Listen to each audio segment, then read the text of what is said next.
Started. All right. Okay. So, again, good evening, anyone. My name is Luke. I'm happy to be the one associated with Stephanie. I'm always the one in the background with all sorts of mischievous stuff. Yes, that's me. And today I'm bringing you the call that actually I wanted to do 2 weeks ago until Best Buy decided to do otherwise.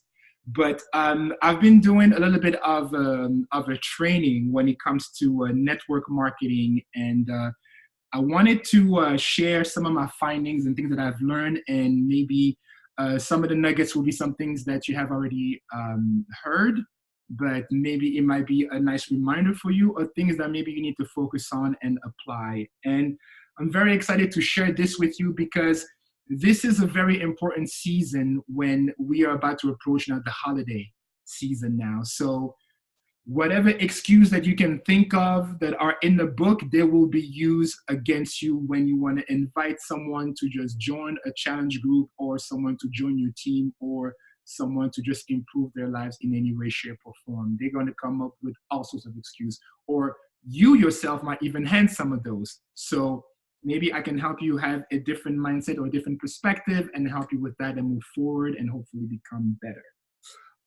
And if I can start, there is one quote that I want to read you guys that I want you to keep in mind this entire time, because maybe it applies to your coach, it might apply to your customer, it might apply to you, or it may apply to one of your prospects and you don't even know it, or you haven't really thought about it that way. And that quote is, "The truth is, many people will say to you that they want to accomplish something, or they want to follow you, or they want to do something that they had in mind for quite some time, but yet their actions will let you know that they're either unwilling to learn the skills or unwilling to do the things necessary to succeed or achieve that goal." So keep that in mind as I go through it, through what I have for you today. So today, the training that I want to do has to do with leadership, and I'm actually gonna continue from actually where I left off from a call that I had done a couple of weeks ago, and I had mentioned that as soon as you decide to work on yourself and change for the better, you are a leader. That you don't have to wait to actually help someone or someone else to be a leader. Once you help yourself, you are leading yourself already. So that makes you a leader. And so I want to ask you, how would you define what a leader is?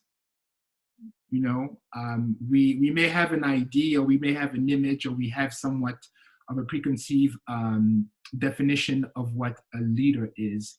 And if you think that a leader is always a person that works long hours, look like a maniac, always pushing others to meet a certain quota or make sales or being on the phone and do all sorts of crazy stuff, then you would actually be wrong. There is a definition that was given to me that almost made me mad at first, but really opened my eyes. Really, the definition of a leader is very simple. A leader is a person that makes things simple and easy for others. Nothing more, nothing less. I know I see some faces be like, wait, what, that's it? Yeah, that's really all that it is. A leader just makes it simple and easy for others. And obviously yourself, because you always want to make sure that things are just duplicate and easy for you to do as well. Like, you don't want to complicate your life. That's not what you really want to do. So a leader makes it easy and simple for others.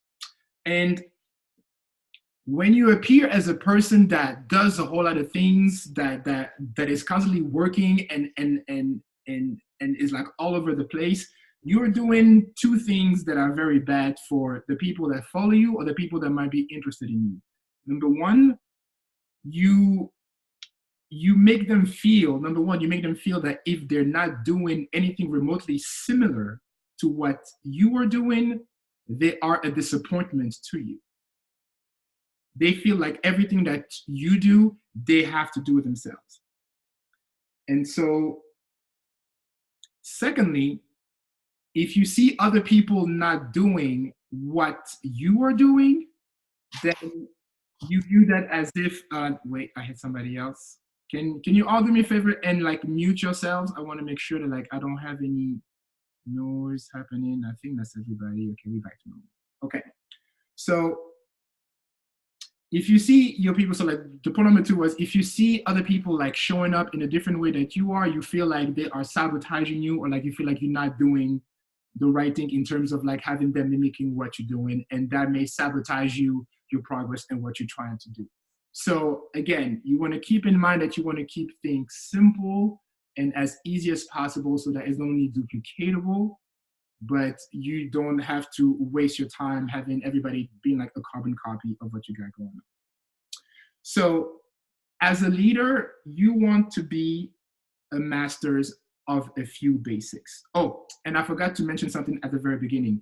Even though that training was done in terms of network marketing and sales, these are tips that I can give you that are applicable to the way that you talk to your customers, the way that you talk to your coaches, if you have any, but also the way that you talk to your tribe or the people that you try to attract on social media.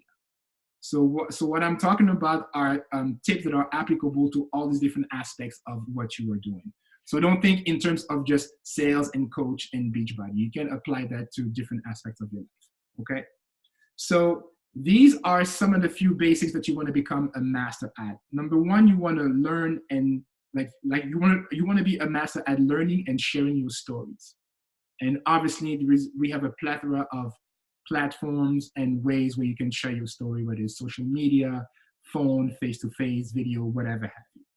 So you want to learn and like you want to learn and share your stories. You want to use systems. So we have many leaders on our team, and all of them have amazing ways of implementing the system that is made available to us, or they have created their own. So feel free to be aware of the systems that are available to you, use them, experiment with them, and maybe you may create your own, or you may just pick up one thing that you like from one, another thing that you like from another, and use a little bit of your own personality and flavor and make something that works for you.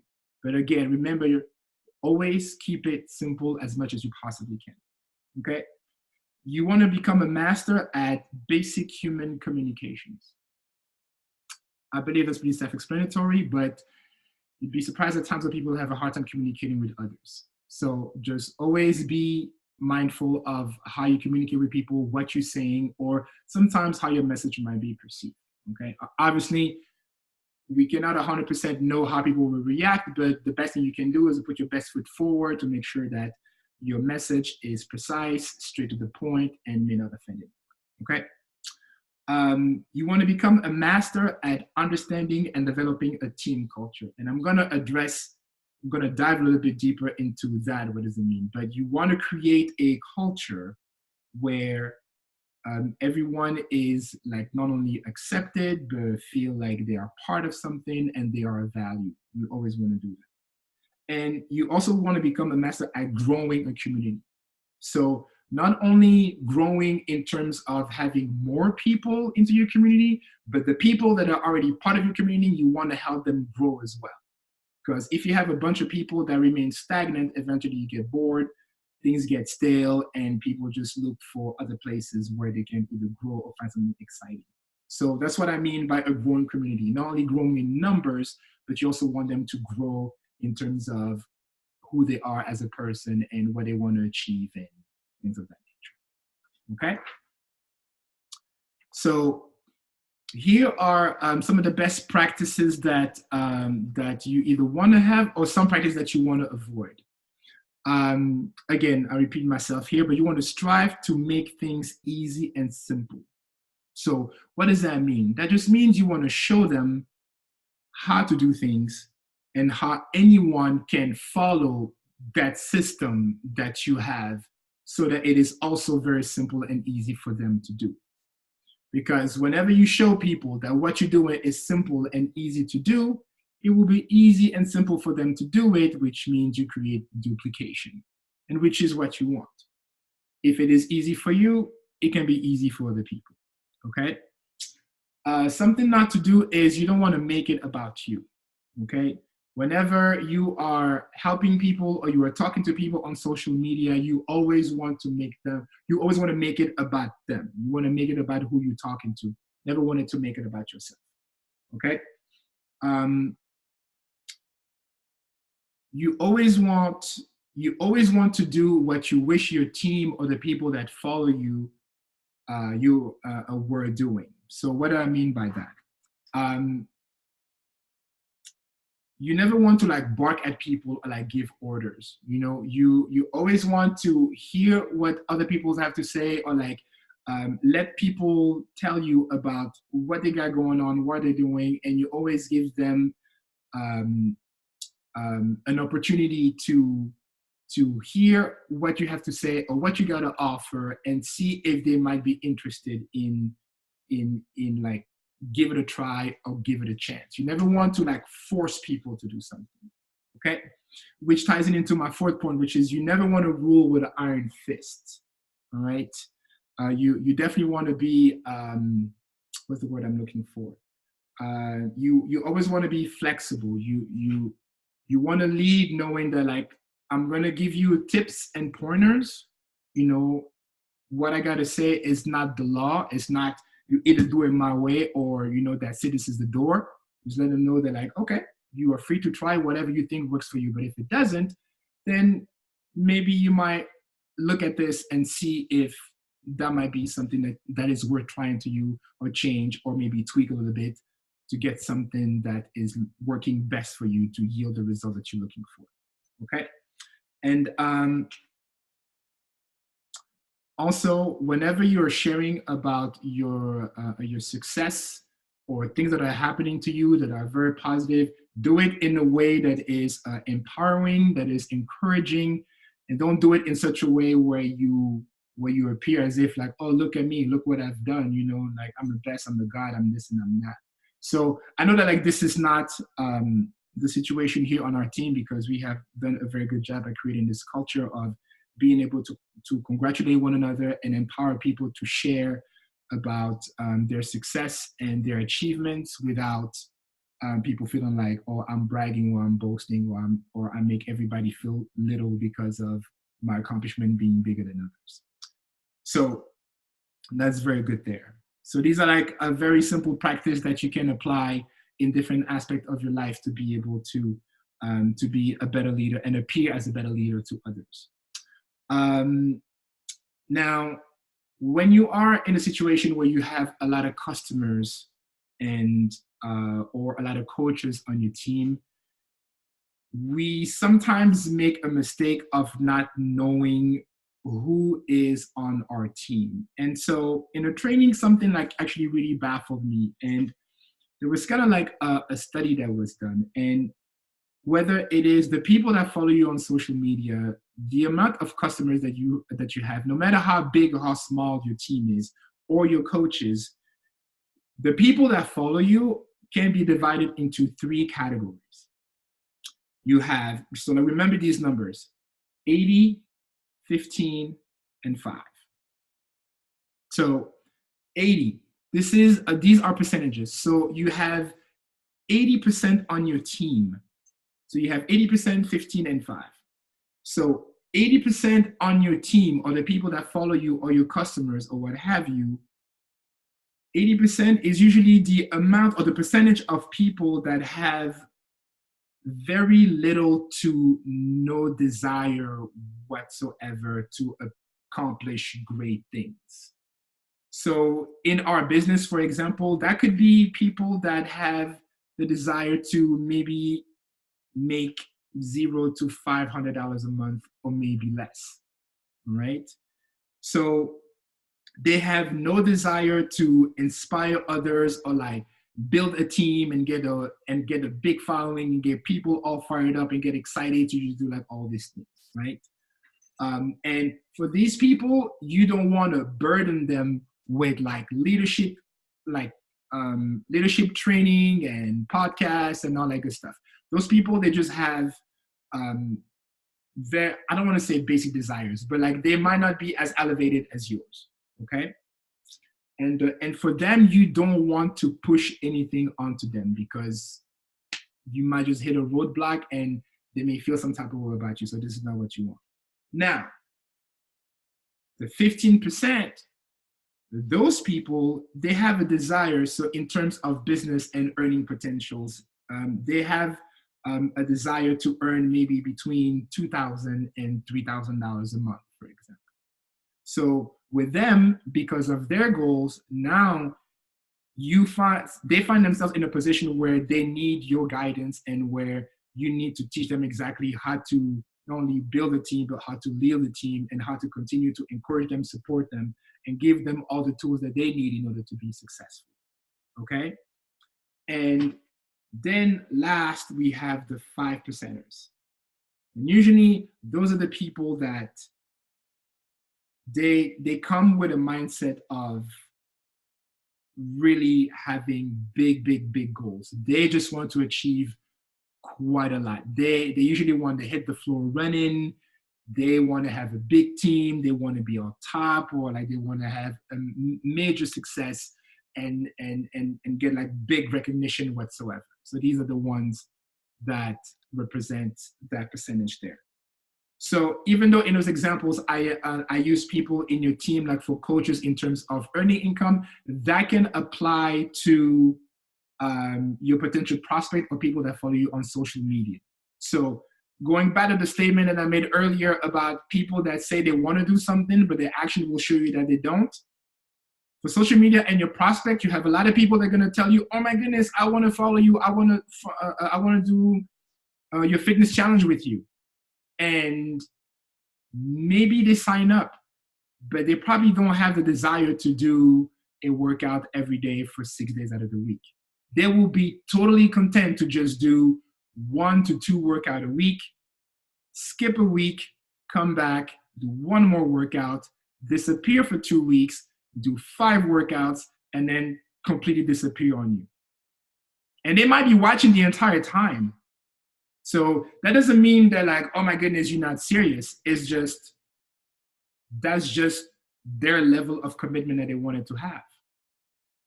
And then for the second part, for example, like the 15%ers, for example, they might be the people that if they join you on a fitness challenge, they may probably want to do a challenge with you for 30 days. They may not be consistent with all their posting, but they're probably working out all the time. And after those 30 days, you may probably not see them. Or something may happen, and then after that, they reappear all over again. And then for the 5%ers, those are the one from day one, they're right there with you. They mimic everything that you're doing, and they just cannot get enough. They want more. They follow you until you die, and they might probably kill themselves as well. No, I'm kidding. Now, in terms of the percentage and the 3 groups and categories that I just described, what I'm talking about here is the level of desires. I'm not talking about their level. I'm not talking about their outcome, okay? And I gotta be very specific about that because you have people that have great desires, and even though they do the work, sometimes the results do not show. And then of course, we all have the people that we sometimes do not like because they may not do the work as much, but sometimes they get results. You know, like we all have those people that they just tweak 1 or 2 things about their diet, they get amazing results. And then you get people that go to the gym every day and they probably lost half a pound. It happens. So those 3 categories that I talked about has to do with their desire, not so much about their end result, because not everybody gets the same result doing like the same tweaks or like the same changes. Okay, so be aware of that. So I brought those 3 categories because now you're probably going to be aware that now that we know what our team is composed of or what is it made out of, we actually have to know how to communicate with one another. Especially you as a leader, you want to know, okay, who are my 80%ers, who are my 15%ers, and who are my 5%ers, okay? And I'm probably sure that some of you may remember with Stephanie, we've done a training on your personalities and how each personalities talk to one another. Well, this is very similar here. So, but I'm only going to focus on one group because a lot of time this is the group that tends to like wreak havoc for like most of the time. And these are like the 5%ers. The 5%ers tend to be the people that are very driven. And the reason why I want to focus on them a little bit is because they tend to be the one who think that everyone should be like them. You know, sometimes when you're driven, you're passionate about something, you always get frustrated at the people that are not as passionate or as driven as you are. And the whole world cannot be just like you. You know, we need diversity. We need a little bit of everyone in every team for diversity, but for people to be able to learn from one another. So if you're driven about something, that's fine. Be that person. Or if you have someone on your team that fits that bill, let that person run his or her race, but don't let that person feel like everyone should be like him or her. Okay? Everybody belongs in a team and everybody should feel important in whatever team or setting that they're in. You know, some people, they just want to belong. They just want to be part of a team. Some people just want to take like a selfie with you, give you a high five, and then that's it. Not everybody just want to run their race, like just run their race and just be like number one and have all the pictures and all the accolades. Not everybody wants that, okay? So there is nothing wrong with that. So if you have people on your team that are driven, encourage them, let them run their race and just be there for them and do the same thing for the people in the other category. So as a leader, you have to learn how to lead everyone. So you don't want to belittle people that do not have the same drive as yours or people that do not achieve as much as you do, okay? You never want to be perceived that way, whether you did it on purpose or not. This is not a goal or something that you want to strive for, okay? You definitely don't want to, you don't want to be that person that because you are a high performer, you feel like you have like special skills or you have like a magic potion that you can just turn people into becoming more like you or do the same things that you do. That's not the goal here. Another pitfall that you want to stay away from, you don't want to let your personality get in the way, okay? Your personality, your goals, or your drive should not determine how other people should behave or what they should do or what their goals should be, okay? The one thing that you can do is just share who you are, what you want to accomplish, and invite people that feel motivated about that to just join you, even though you should be well aware that some people may fall on the wayside or they think it was easy and then they realize how hard it is and they were like, well, maybe I don't want that, I want to be less than that. So you always want to be flexible and understanding. And an analogy that was given in order to really understand this concept is think of a campfire.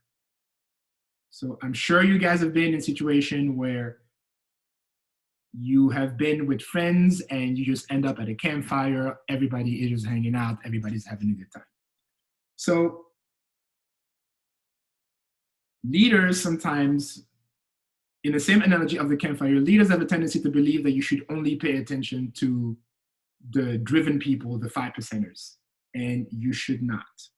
Remember, 80% of the people that have little to no desire to accomplish big things or anything of that sort make up 80% of your success in a way. They're there. So you have to treat them with the respect that they deserve and with the love that they deserve, okay? They may not require a lot of attention, but you still have to give them love and appreciation, okay? Just because someone on your team or someone that follows you does not have desires or goals as big as yours doesn't mean that they're not important, okay? And I use the analogy of the campfire because in the campfire, you have the people that are there with an instrument, playing songs, bonding, telling stories. You have other people that are over there making like hot chocolate and s'mores and coffee and drinking tea or whatever. And then you also have the people that are just like, hey, don't talk to me. I'm here for the heat. But believe it or not, all those people at the campfire, they all create this culture and this vibe. And for some odd reason, all of them, like all of us, are there together around this campfire. But as you can see, there are different people doing different things within the same environment, and everybody's having a good time. The people that are just there for the heat, don't talk to me, don't touch me, don't take a picture with me. I'm just here listening to the noise. I stay away. Like I'm just here in my corner with the heat, like where the mosquitoes won't get me. I'm fine.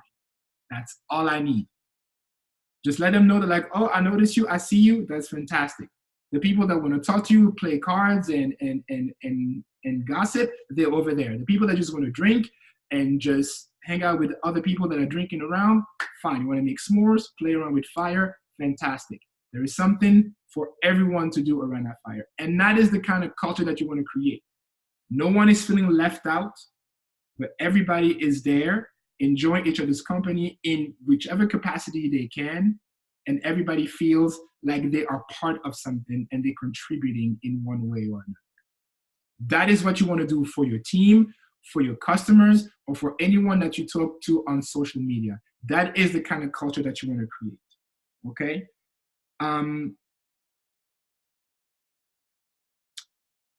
Another point that was made to me is you want to create a culture of inclusion and not exclusion. And the two examples that were given during the training was, one was church, and then one was being like a gym owner. And the church can be a little bit iffy, so I'm not going to spend like too much time on it. But they were talking about how church leaders do something very well that sometimes people in network marketing or people that are building teams and try to invite people to do the same thing that they're doing are not doing very well. So you got to be aware that not everybody is going to be as committed as you are, okay?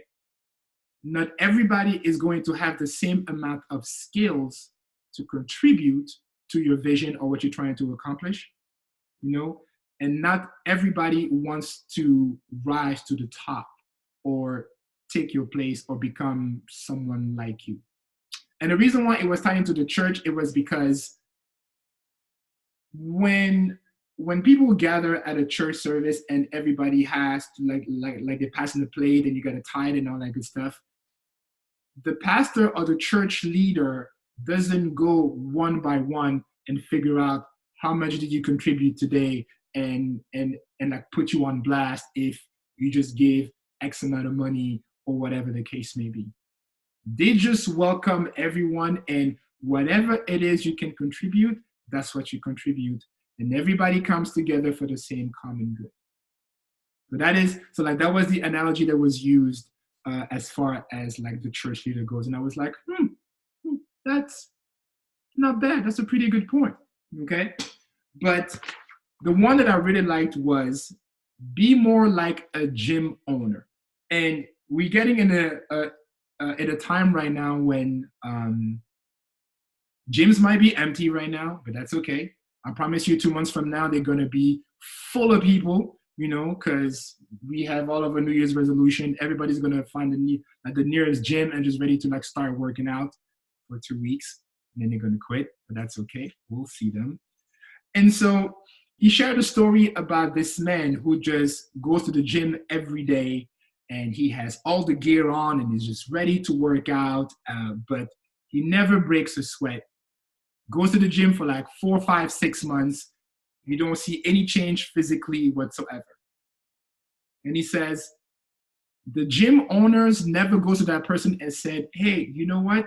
I see you coming every day and you use maybe like the machines here and there like sporadically, but I haven't really seen any change in you whatsoever. So like why do you come here? Like, do you think that like I've opened this gym for people just to come and socialize? A gym owner would never say that to any of his clients because the gym owner is very well aware that, well, he would definitely lose whatever money that is being spent on a monthly basis from this person. But the gym owner is very well aware that I have provided here an environment, and people are free to use it however they want, as long as it is within the rules and laws that I have established of my establishment. So as long as you don't steal from me, as long as you don't break the equipment, and as long as you treat people with respect, you are free to use this gym however you want. That is the kind of flexibility and understanding that you guys want to have whenever you're talking to your customer, or whenever you're talking to your coaches, or whenever you are talking to people on social media.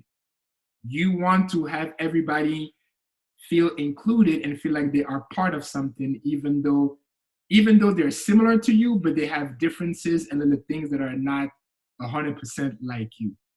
That is the kind of leader that you want to be, or that's the kind of person that you want to be on social media or when you're talking to people. Okay?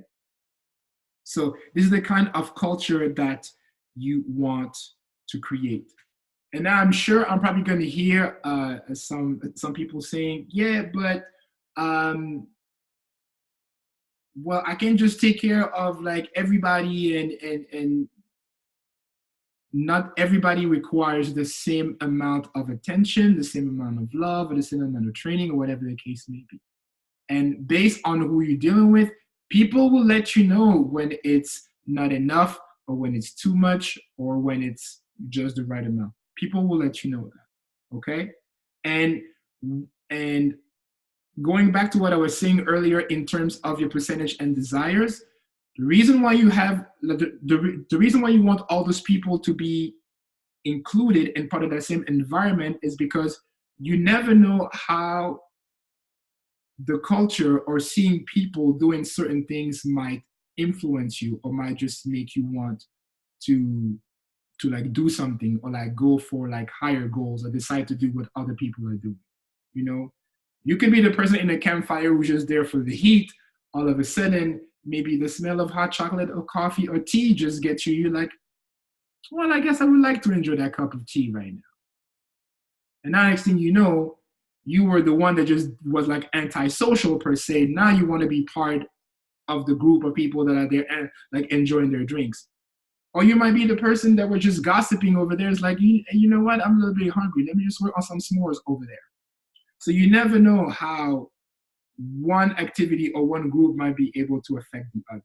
And if I can leave you with this other nugget also, as a leader, the reason why you want to keep this environment open to everybody to see and be inspired is because even though you may not change people, their circumstances may change.